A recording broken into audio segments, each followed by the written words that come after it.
Bienvenidos a este espacio de reflexión filosófica. Hoy nos adentraremos en uno de los conceptos más potentes y a la vez incomprendidos de la filosofía nietzscheana, la soledad como camino hacia la grandeza. Quien quiera un día saber anunciar algo grande, deberá guardar largo silencio para sí. Quien quiera un día encender el rayo deberá ser durante largo tiempo nube. Esta frase de Nietzsche, extraída de Así habló Zaratustra, nos invita a reflexionar sobre una verdad incómoda.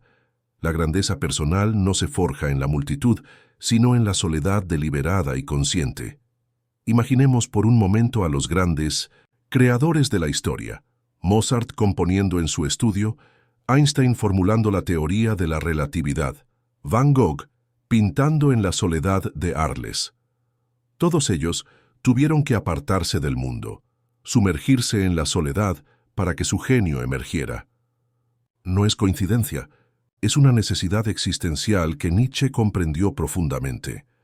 En una era donde la hiperconectividad parece ser la norma, donde el ruido constante de las redes sociales y las opiniones ajenas se filtran hasta en nuestros pensamientos más íntimos, donde sentimos pánico al ver nuestro teléfono sin notificaciones. La propuesta nietzscheana de abrazar la soledad resulta casi revolucionaria, casi herética. Es como si nos dijera, para ser extraordinario, debes aprender a estar solo y no solo a tolerarlo, sino a amarlo. Durante los próximos minutos, exploraremos por qué Friedrich Nietzsche, uno de los filósofos más influyentes de todos los tiempos, consideraba la soledad no como un estado a evitar, sino como una condición necesaria para aquellos que aspiran a la grandeza, para los espíritus libres, para los creadores de nuevos valores. Descubriremos cómo esta idea, formulada en el siglo XIX, resulta más relevante que nunca en nuestro mundo hiperconectado, pero espiritualmente fragmentado. Antes de profundizar en por qué la soledad es necesaria para la grandeza, debemos entender qué significaba la soledad para Nietzsche. Y es fundamental aclarar que cuando Nietzsche habla de soledad, no se refiere simplemente a un aislamiento físico, a estar encerrado en una habitación o vagando solo por un bosque. Para él, la soledad es un estado existencial, una forma particular de relacionarse con el mundo y con uno mismo. La palabra alemana que Nietzsche utiliza es Einsamkeit, que conlleva matices que van más allá de la mera ausencia de compañía. Implica una forma de estar en el mundo marcada por la diferencia, por la singularidad, por la distancia interior frente a lo común y lo aceptado. Es importante entender esto para no malinterpretar su mensaje. Para Nietzsche, la soledad verdadera es aquella que implica una distancia no solo de las personas, sino también de las convenciones sociales, de la moral del rebaño, de las verdades preestablecidas que la sociedad nos impone desde el nacimiento. Es una soledad que nos permite, por fin, escuchar nuestra propia voz en lugar de los ecos de la multitud. En Más allá del bien y del mal, Nietzsche nos dice, todo espíritu profundo necesita una máscara. Más aún, en torno a todo espíritu profundo va creciendo continuamente una máscara, gracias a la interpretación constantemente falsa, es decir, superficial, de toda palabra, de todo paso, de toda señal de vida que él da. Lo que Nietzsche nos está diciendo es que aquellos con pensamientos profundos, aquellos que buscan trascender la mediocridad, siempre serán malinterpretados por la mayoría. Como si hablaran un idioma diferente, sus palabras serán traducidas incorrectamente, sus intenciones distorsionadas, su visión del mundo reducida a caricaturas comprensibles para la masa. Y es precisamente este reconocimiento el que conduce a la necesidad de la soledad. Pensemos en Galileo afirmando que la Tierra gira alrededor del Sol, en Darwin proponiendo la evolución de las especies, en Freud hablando del inconsciente. Todos ellos fueron inicialmente incomprendidos, ridiculizados, rechazados. Su soledad no fue una elección caprichosa, sino una consecuencia inevitable de la profundidad de su pensamiento. La soledad nietzscheana no es, por tanto, un simple estar solo, sino un estado de independencia intelectual y espiritual. Es el rechazo consciente de las opiniones de la masa, de las verdades heredadas sin cuestionamiento. de los valores que no hemos creado nosotros mismos. Es, en cierto modo, una forma de exilio interior, voluntario y necesario para quien aspira a pensar por sí mismo. La vaca y el camello van en rebaño, solo la fiera va sola, escribió Nietzsche en uno de sus aforismos. Esta metáfora animal nos revela una verdad profunda. Para la mayoría de las personas, la soledad es algo a evitar a toda costa, un estado que genera ansiedad, incomodidad, incluso pánico. ¿Por qué este temor tan arraigado? ¿Qué es lo que realmente teme el rebaño cuando se enfrenta a la posibilidad de estar solo? Nietzsche identifica varias razones para este miedo generalizado a la soledad, que exploraremos en detalle. Primero, la moral del rebaño nos ha enseñado que estar solos es peligroso, incluso antinatural. Desde pequeños, a través de cuentos infantiles, películas y mensajes culturales, se nos inculca que necesitamos pertenecer, que la aprobación social es fundamental para nuestra valía personal. El lobo solitario es el villano, el integrado en la comunidad, el héroe. El hombre gregario, como lo llamaba Nietzsche, encuentra su seguridad en el número, en ser uno más, en no destacar. Es mejor equivocarse con todos que tener razón solo, parece ser el mantra no confesado de la mayoría. Observemos, por ejemplo, cómo en muchas culturas el ostracismo, la expulsión del grupo, ha sido considerado un castigo peor que la muerte. O cómo en nuestros días, el ghosting digital, esa forma de exclusión social contemporánea, puede devastar psicológicamente a quien lo sufre. Esto no es casualidad. Nuestro cerebro está programado para interpretar el rechazo social como una amenaza a nuestra supervivencia. Segundo, la soledad nos obliga a enfrentarnos a nosotros mismos, a ese desconocido que habita en nosotros y que a menudo ignoramos. Y este enfrentamiento puede ser aterrador cuando no hemos cultivado una identidad propia, cuando nuestros valores son prestados, cuando nuestra personalidad es un reflejo de las expectativas ajenas. Es como estar en una habitación oscura con alguien a quien nunca hemos visto. ¿Quién soy cuando nadie me mira? ¿Qué queda de mí cuando se eliminan las capas de aprobación social, de expectativas externas, de roles asumidos? Estas preguntas pueden generar un vértigo existencial insoportable para quien ha vivido siempre de cara a la galería. Tercero, la soledad implica responsabilidad, una responsabilidad total e ineludible. Cuando estamos solos, no podemos culpar a otros de nuestras decisiones, de nuestros fracasos, de nuestros miedos. No hay jefes tiránicos, padres controladores, parejas manipuladoras o sistemas opresivos a los que atribuir nuestras limitaciones.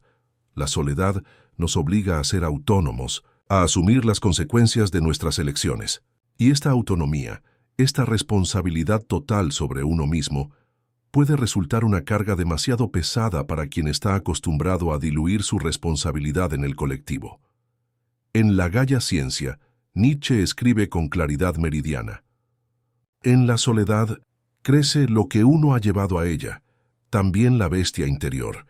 Por ello es desaconsejable la soledad para muchos. Esta cita revela otro aspecto importante y a menudo ignorado. La soledad no es para todos. No es un estado que cualquiera pueda habitar de forma productiva y saludable. Para aquellos que no han desarrollado una fortaleza interior, que no han aprendido a vivir según sus propios valores, que no han cultivado una disciplina del pensamiento y una ética personal, la soledad puede ser destructiva, incluso peligrosa. Es como un mar profundo. Quien no sabe nadar, se ahoga. Entonces, ¿por qué, a pesar de todos estos peligros, de todos estos desafíos, Nietzsche defiende la soledad como necesaria para la grandeza? ¿Qué encuentra el filósofo en la soledad que la convierte en un elemento indispensable para quien aspira a la excelencia, a la creación, a la transformación de sí mismo y del mundo? La respuesta está en uno de los conceptos más revolucionarios que de Nietzsche, la transmutación de los valores, Umvertung aller Werte. Para Nietzsche, la verdadera grandeza no consiste en destacar dentro del sistema existente, en ser el mejor jugador dentro de reglas establecidas, en alcanzar el éxito según estándares predefinidos. No se trata de ser el mejor abogado, el mejor médico o el mejor artista según los criterios vigentes. La verdadera grandeza, en sentido nietzscheano, consiste en la capacidad de crear nuevos valores, de revaluar lo establecido, de transformar radicalmente nuestra comprensión del mundo. Es como si dijera, no se trata de ganar el juego, sino de inventar un juego nuevo, de cambiar las reglas, de redefinir qué significa ganar. Pensemos en figuras como Copérnico, quien no solo descubrió un hecho astronómico, sino que revolucionó nuestra comprensión del lugar de la humanidad en el cosmos. O en Picasso, quien no se limitó a pintar bien según los cánones establecidos, sino que transformó nuestra percepción de lo que el arte puede ser. O en Einstein, quien no solo resolvió problemas dentro del paradigma newtoniano, sino que creó un paradigma completamente nuevo. Y este proceso de creación, esta transmutación de valores, esta revolución del pensamiento y la sensibilidad, solo puede ocurrir en la soledad. Es imposible crear lo realmente nuevo mientras estamos inmersos en lo viejo, mientras nuestros pensamientos son simples ecos de pensamientos ajenos, mientras nuestras percepciones están filtradas por percepciones heredadas en Así habló Zaratustra, quizás su obra más emblemática. Nietzsche nos presenta la poderosa metáfora de las tres transformaciones del espíritu. Cómo el espíritu se convierte primero en camello, que carga obedientemente con los valores tradicionales, con el tú debes, luego en león, que desafía y destruye estos valores que dice yo quiero, y finalmente en niño, que crea nuevos valores desde la inocencia, que encarna el yo soy. Y estas transformaciones, especialmente la última y más difícil, requieren soledad. ¿Por qué? La respuesta es a la vez simple y profunda, porque solo en la soledad podemos liberarnos del ruido de las opiniones ajenas, de la presión social, de la necesidad de conformidad, de los prejuicios que hemos absorbido sin darnos cuenta. Solo en la soledad podemos escuchar nuestra propia voz interior, que a menudo queda ahogada por el clamor de la multitud, por el bombardeo constante de información, por el ruido blanco de la vida contemporánea. Es como intentar escuchar una melodía sutil en medio de un concierto de rock. Imposible. Necesitamos silencio exterior para percibir la música interior. Necesitamos distancia de los otros para encontrarnos a nosotros mismos. Necesitamos estar solos para descubrir qué queremos realmente, qué pensamos realmente, qué sentimos realmente, más allá de lo que se espera que queramos, pensemos o sintamos. En El crepúsculo de los ídolos, Nietzsche escribe, «Para vivir solo hay que ser un animal o un dios», dice Aristóteles. Falta el tercer caso. Hay que ser ambas cosas, un filósofo.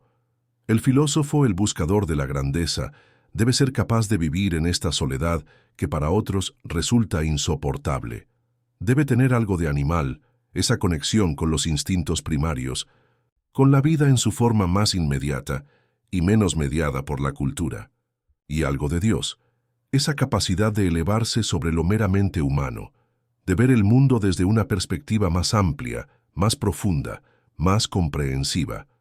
Es importante recordar que Nietzsche no solo teorizó sobre la soledad desde una torre de marfil.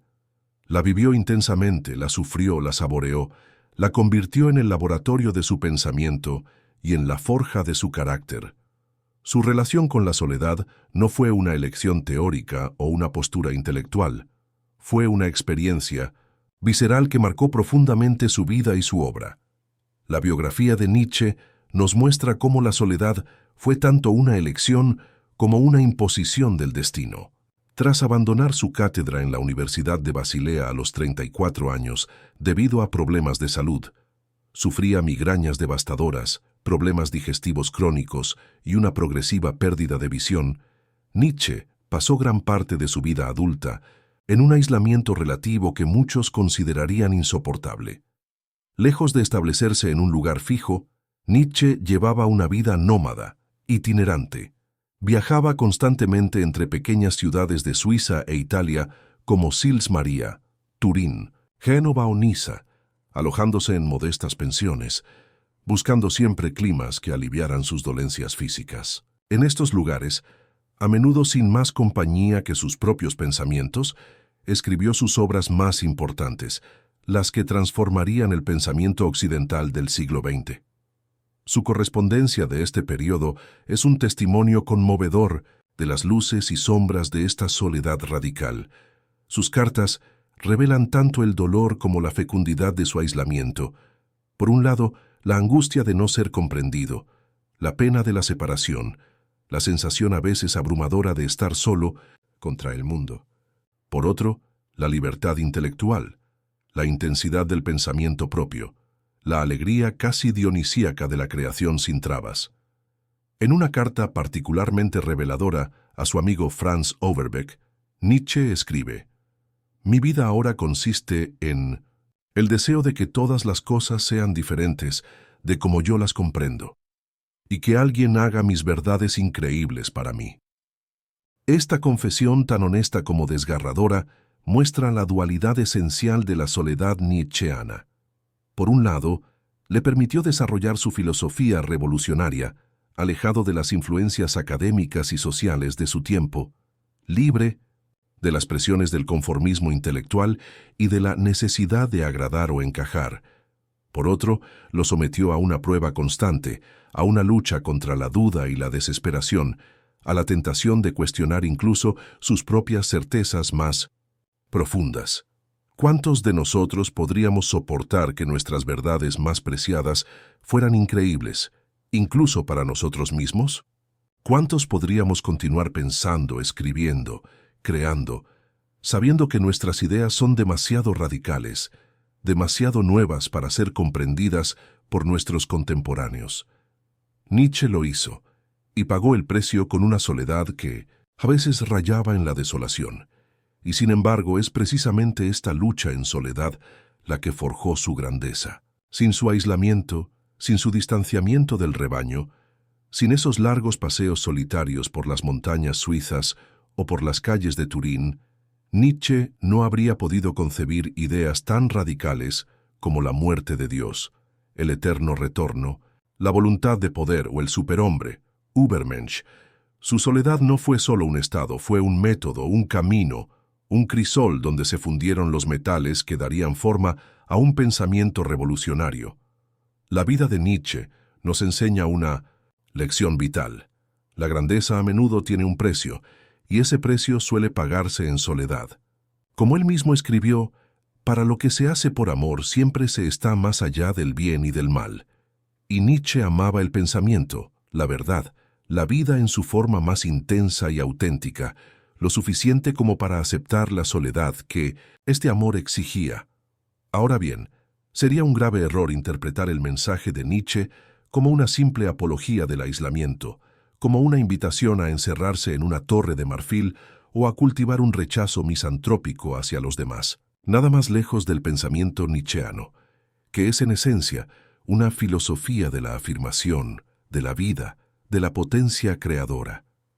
La soledad nietzscheana no es un fin en sí misma, no es un estado que se busque por sí mismo, como quien busca la paz o el placer.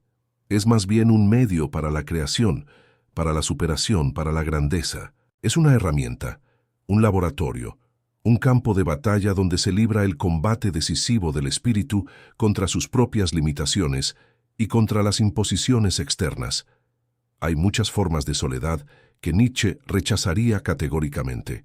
La soledad del resentido, que se aísla para rumiar su odio hacia un mundo que lo ha rechazado. La soledad del nihilista, que se aparta de los demás porque ha perdido toda fe en los valores, en la humanidad, en la vida misma. La soledad del narcisista, que no soporta la presencia de otros porque amenazan su ilusión de superioridad. La soledad del depresivo, que se retira del mundo porque ha perdido la capacidad de afirmarlo, de amarlo, de transformarlo.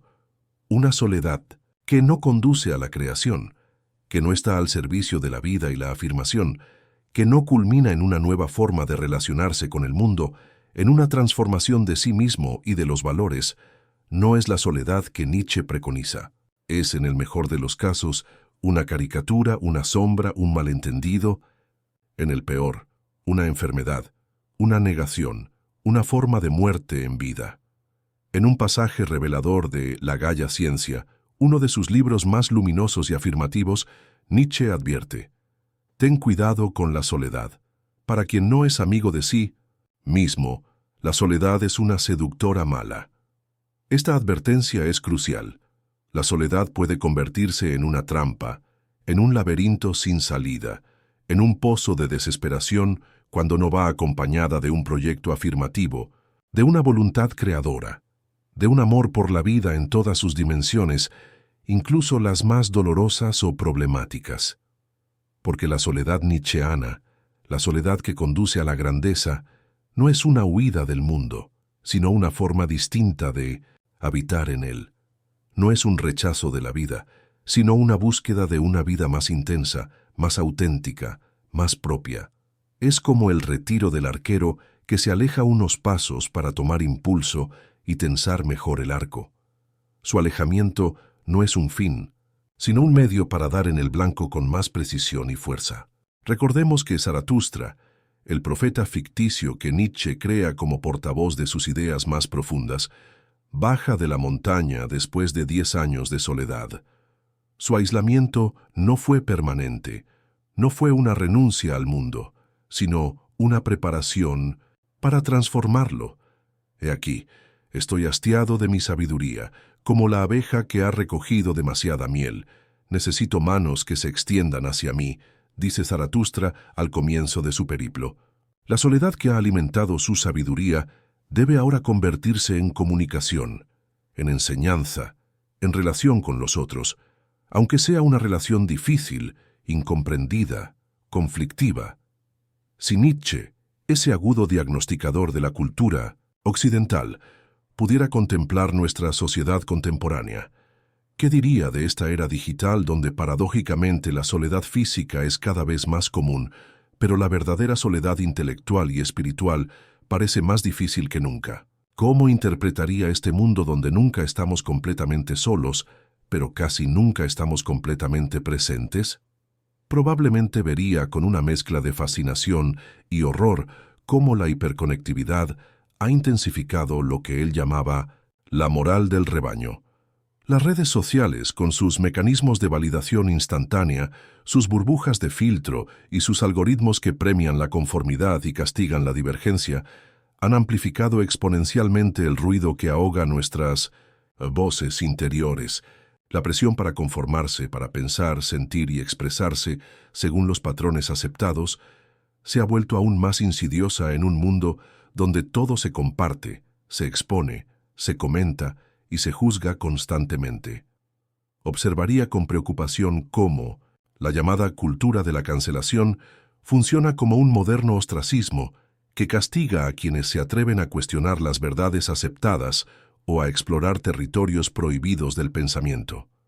¿No es esto precisamente lo que Nietzsche temía cuando hablaba de cómo la moral democrática moderna, con su énfasis en la igualdad y el consenso, podía convertirse en una nueva forma de tiranía, más sutil, pero no menos opresiva que las antiguas?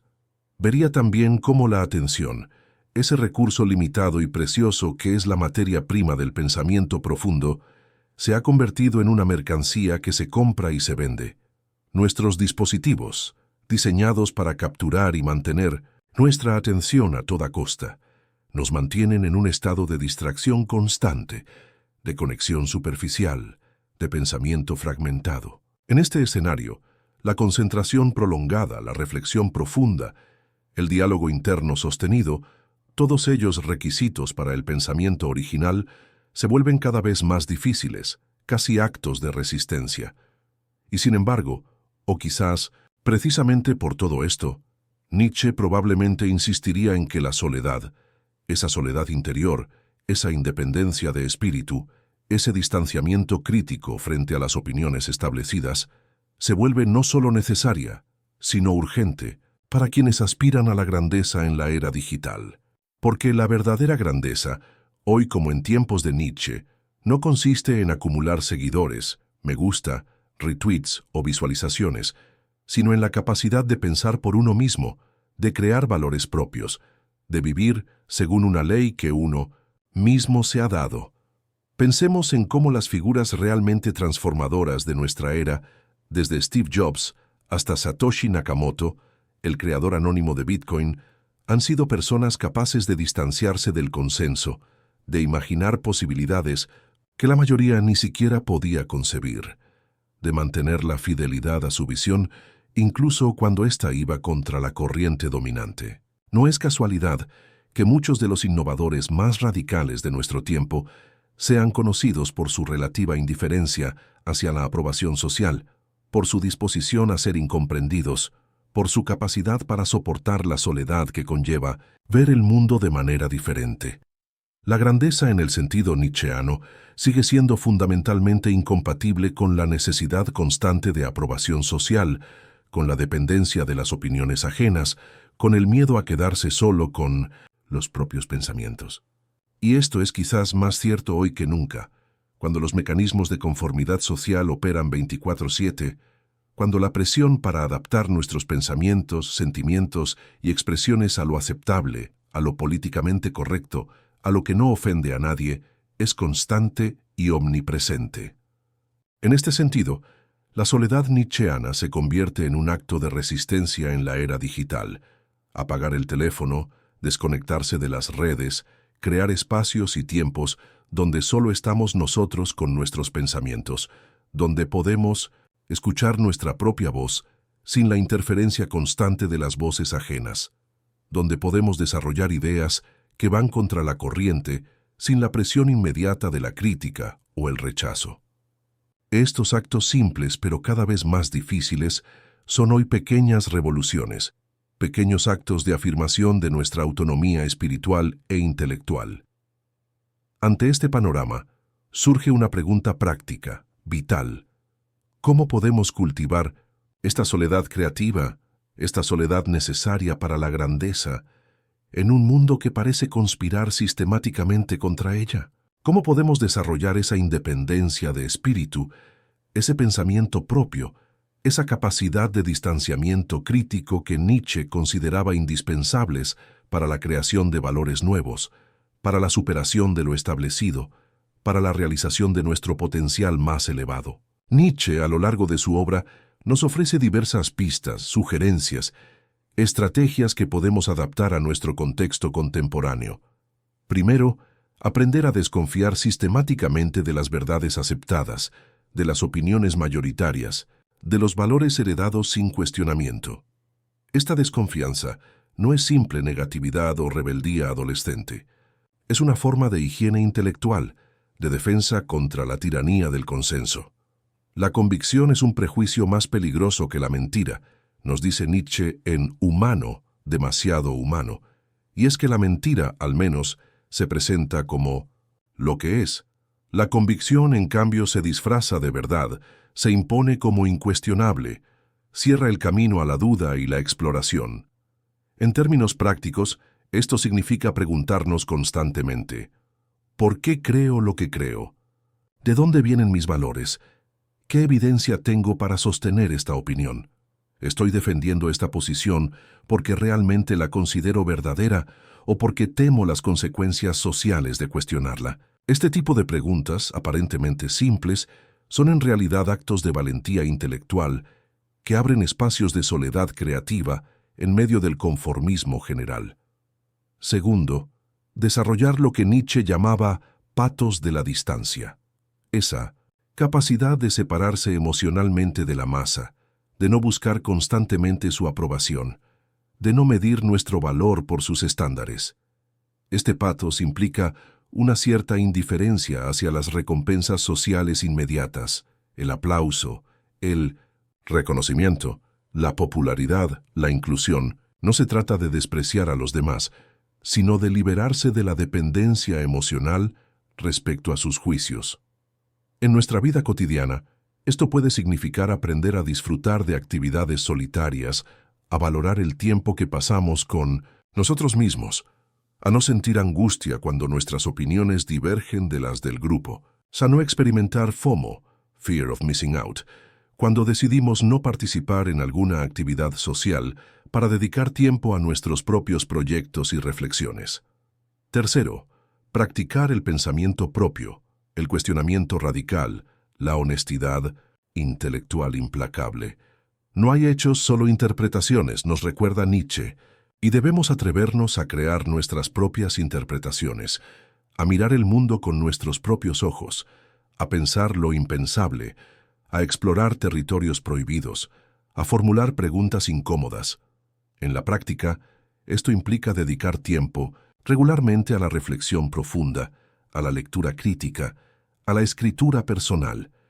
Implica rodearse de voces diversas, de perspectivas diferentes, no para aceptarlas ciegamente, sino para ponerlas en diálogo con nuestras propias ideas. Implica también cultivar la capacidad de cambiar de opinión cuando la evidencia o el razonamiento lo exigen, sin sentir que esto es una derrota o una inconsistencia. Cuarto, abrazar la soledad no como una condena, sino como un espacio de libertad, de creación, de superación.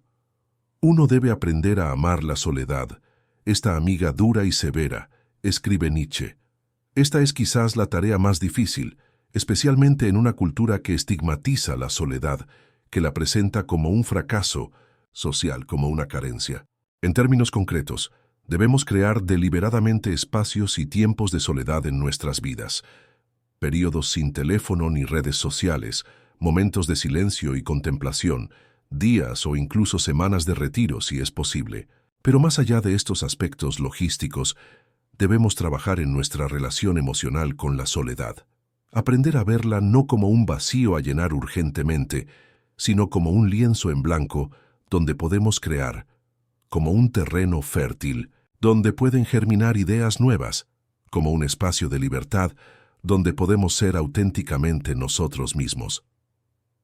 Y quinto, entender que la verdadera grandeza no está en ser admirado por la mayoría, sino en crear algo que trascienda lo común, que rompa con lo establecido, que abra nuevos caminos para el pensamiento y la vida. Esta comprensión implica una redefinición radical del éxito, de la validación, del propósito. En la práctica, significa evaluar nuestros logros no por los aplausos que generan, sino por su originalidad, su profundidad, su potencial transformador. Significa estar dispuestos a ser incomprendidos, criticados, incluso rechazados en el corto plazo, con la convicción de que las ideas verdaderamente nuevas, las creaciones realmente originales, a menudo son recibidas con hostilidad antes de ser reconocidas. Hemos recorrido un largo camino explorando la concepción nietzscheana de la soledad como condición necesaria para la grandeza.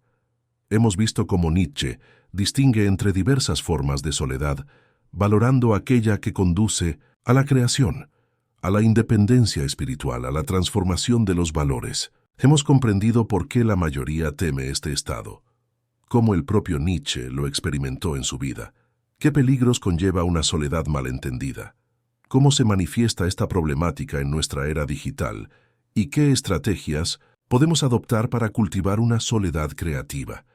La grandeza del hombre está en ser un puente y no una meta, escribió Nietzsche en Así habló Zaratustra. Y este puente, este camino hacia la superación de lo humano actual, hacia la creación de nuevos valores, hacia formas de vida más intensas y auténticas, pasa inevitablemente por la soledad. No se trata, insistamos en ello, de la soledad entendida, como simple aislamiento físico, como reclusión misantrópica o como fuga del mundo. Se trata de la soledad como independencia espiritual e intelectual, como capacidad de distanciamiento crítico, como espacio interior donde pueden germinar ideas nuevas, valores nuevos, formas nuevas de estar en el mundo. No la soledad como fin, como objetivo último, sino como medio necesario para la afirmación de la vida en su forma más intensa y creativa. Para Nietzsche, esta soledad es el precio inevitable que deben pagar quienes aspiran a la grandeza, quienes se atreven a pensar más allá de las convenciones establecidas, quienes quieren crear en lugar de simplemente repetir, quienes buscan transformar y no solo adaptarse. Y aunque este precio pueda parecer alto, aunque la soledad pueda ser en ocasiones dolorosa, angustiante, incluso aterradora, es en este crisol, en este fuego purificador, donde se forjan los espíritus libres, los creadores de valores, los anunciadores del futuro, los filósofos del mañana que Nietzsche invocaba en sus obras, como nos dice con su habitual belleza poética en Más allá del bien y del mal. En las montañas, el camino más corto es de cumbre a cumbre, pero para ello hay que tener piernas largas. Las sentencias deben ser cumbres, y aquellos a quienes se habla, personas altas y robustas. La soledad nietzscheana es precisamente ese camino de cumbre a cumbre, difícil pero necesario para quienes aspiran a las alturas del pensamiento y la creación. Es el precio de la altura, del aire puro y enrarecido de las cimas, de la visión panorámica que solo se obtiene desde lo alto. Es el costo de la originalidad, de la autenticidad, de la fidelidad a uno mismo. Y así, mientras la mayoría sigue temiendo la soledad como se teme a una enfermedad, buscando constantemente la aprobación, la validación, la compañía a cualquier precio, los espíritus libres, aquellos que aspiran a la grandeza en el sentido más profundo y auténtico, saben que deben abrazar la soledad como su más fiel compañera en el camino hacia la superación, hacia la creación, hacia la afirmación plena de la vida. Porque como nos enseñó Nietzsche con su vida y con su obra, solo en la soledad podemos escuchar nuestra propia voz entre el ruido ensordecedor de las opiniones ajenas. Solo en la soledad podemos liberar nuestra capacidad creadora de las cadenas de la convención y el conformismo. Solo en la soledad podemos transformarnos en esa cuerda tendida entre la bestia y el superhombre, en ese puente hacia una humanidad más libre, más creativa, más grande. En una era donde la hiperconectividad parece haberse convertido en la nueva religión, donde la exposición constante es la norma y la desconexión es vista casi como una herejía, el mensaje de Nietzsche sobre la necesidad de la soledad para la grandeza resuena con una fuerza renovada. Es un recordatorio de que algunas de las experiencias más valiosas, más transformadoras, más genuinamente humanas, ocurren cuando tenemos el valor de estar solos con nosotros mismos, de escuchar nuestra voz interior, de seguir nuestro propio camino, aunque éste no coincida con las rutas transitadas por la mayoría. En última instancia, la lección de Nietzsche sobre la soledad es una invitación a la libertad, a la autenticidad, a la creación, a la transformación. Es un desafío a atrevernos a ser genuinamente nosotros mismos, a desarrollar al máximo nuestro potencial único, a crear nuestros propios valores, a trazar nuestro propio camino, que aunque este camino pase por la soledad, por momentos de incomprensión, por periodos de duda y lucha interior, es en última instancia el único camino que conduce a esa grandeza que Nietzsche consideraba el verdadero destino del ser humano.